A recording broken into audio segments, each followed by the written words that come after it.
India ने comeback किया 106 रनों से दूसरे टेस्ट मैच में जीतने के बाद सीरीज 1-1 से बराबर भी हो गई।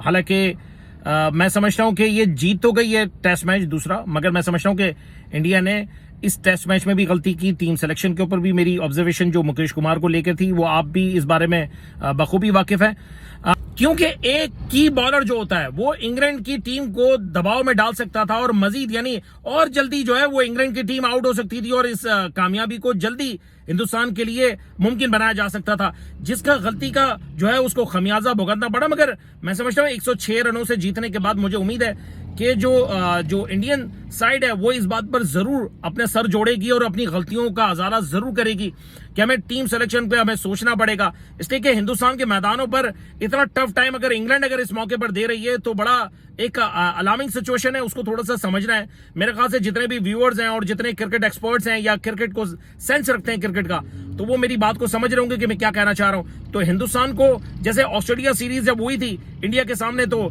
दूसरे दिन और तीसरे दिन जो है वो कामयाबी समेट रही थी हिंदुस्तान। तो ऐसी क्या वजह हुई कि अचानक से जो है वो टर्निंग हुई और चौथे दिन मैचेस जा रहे हैं और इस तरीके से मुश्किलात पेश आ रही हैं इंडियन बैटिंग लाइनअप के अंदर भी और बॉलिंग के अंदर भी। उस तरीके से जो एक एकतरफा जो बॉलिंग अटैक देखा जा रहा था वो नजर नहीं आ रहा। मगर मैं समझता हूं कि इस पूरे टेस्ट मैच को अगर आप पोस्टमार्टम अगर करेंगे तो आपको सिर्फ जायसवाल की इनिंग को जो है ना पूरी टेस्ट मैच के ऊपर हावी देखेंगे आप। 209 रनों की इनिंग खेली, इसके बाद दूसरी जो इनिंग के अंदर जो इंडिया की जानिब से शुभमन गिल ने जो 104 रन की जो इनिंग खेली, शानदार इनिंग थी। उसकी बदौलत जो है वो खसारा पूरा इंग्लैंड नहीं कर पाया। हालांकि अगर टेस्ट मैच के अगर आप देखें तो हिंदुस्तान ने जो 396 रन पहली इनिंग में लगाए, फिर इसके अलावा इंग्लैंड आया तो 253 रन बना पाया और जो जल्दी निकल पड़ा।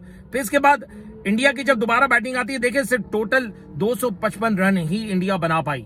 तो आप अंदाजा लगाएं कि बड़ा कोई भी बैट्समैन, बड़ा नाम कोई भी बड़े स्कोर में तब्दील नहीं कर पाया। शुभमन गिल ने दूसरी इनिंग में सेंचुरी अगर नहीं बनाते तो बहुत ज्यादा अर्ली विकेटें गिर जाती।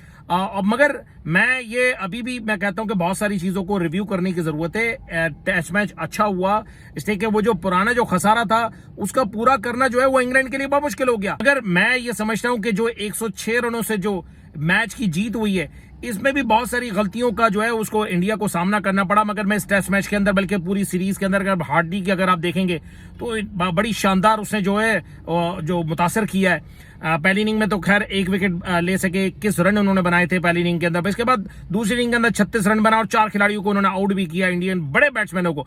तो कहने का मकसद ये है कि हार्डली इस टेस्ट सीरीज के अंदर बड़ा नुमाया कारकर्दगी दिखाते हुए नजर आ रहे हैं। अगले जो टेस्ट मैचेस जो मजीद बाकी है 3, उसमें बहुत सारी चीजों को इंडिया को भी बहुत सारी चीजों को सोचना पड़ेगा, अपनी गलतियों का जो दोबारा से अजाला करना पड़ेगा। और इंग्लैंड ने एक अच्छा मौका था आज का भी, हालांकि तारीख जो हमेशा जो है वो लिखी जाती है जो अच्छी परफॉर्मेंस को ही, तो आज इसके बाद मौका था 399 रन वो चेस कर ली थी। हालांकि यही इंडियन टीम के सामने जो है वो इंग्लैंड ने वो 374 रन चेस कर चुकी है, यही इंडिया के मैदानों पर ही। 2022 का आपको शायद मैच याद होगा। मगर मैं समझता हूं कि आज का जो मैच है वो उसमें जो असल जो परफॉर्मेंस थी, मैं पूरे इस मैच का अगर मुवाजना करूंगा तो जायसवाल की इनिंग ने शानदार उसने जो है इस परफॉर्मेंस देकर इस पूरे टेस्ट मैच के ऊपर बहुत ज्यादा उसने दबाव बना के रखा इंग्लैंड की टीम के ऊपर, जिसका जीत का जो सहरा इसी वजह से इंडिया को पड़ा। मगर मैं उम्मीद करता हूं कि अगले जो टेस्ट मैचेस होंगे उसमें अच्छी परफॉर्मेंस इंडियन टीम के बैट्समैनों की जानिब से होनी चाहिए, इसलिए कि बहुत सारे हिंदुस्तानी जो वो पुरुमीद है कि बड़े नाम जो है वो बड़े स्कोर बनाए। तो आप क्या इस बारे में राय रखते हैं कि मेरी इस राय से मुत्तफिक है या नहीं? आप अपनी राय से जरूर आगाह करिएगा। Thank you very much. अपना बहुत ज्यादा ख्याल रखें। टेस्ट मैच आप लोगों को, तमाम हिंदुस्तानियों को यकीनन आज प्राउड मोमेंट है, तो आपको बहुत बहुत मुबारक हो।